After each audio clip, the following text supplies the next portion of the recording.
What if the people you trusted most, your family, your neighbors, were secretly part of something dark? What if they smiled at you in daylight, but planned your death in the shadows?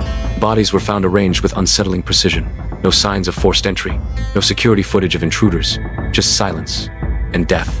For months, authorities were lost in a maze of unanswered questions.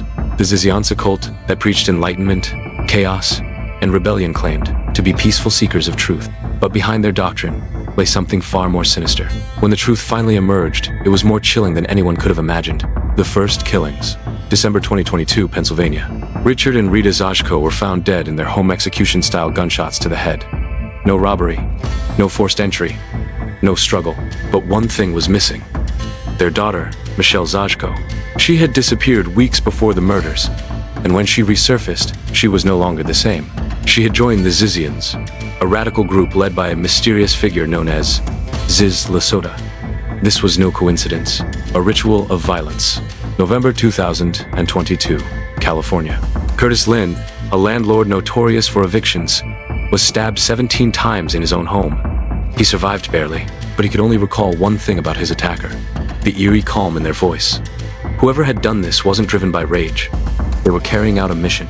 2 years later, in January 2025, Lynn's luck ran out. His body was discovered outside his apartment, his throat slit with surgical precision. No witnesses, no evidence. But the message was clear: unfinished business. And then, the killings escalated. The bloodbath at the border. January 2025, Vermont. A routine traffic stop turned into a nightmare. A Border Patrol agent pulled over a suspicious van near the Canadian border, unaware that inside were two heavily armed Zizians. Gunfire erupted. By the time the chaos ended, the officer was dead. One of the cultists, Ophelia Bachholt, was killed in the shootout.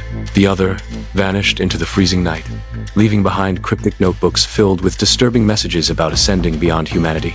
The hunt for Zizians. A pattern emerged.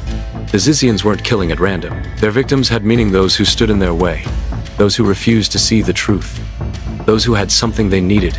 By February 2025, the chase ended in Maryland. Zizians and two of their followers were finally arrested.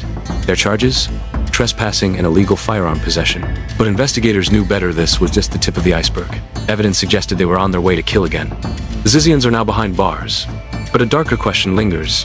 How many more had to die before the world took notice?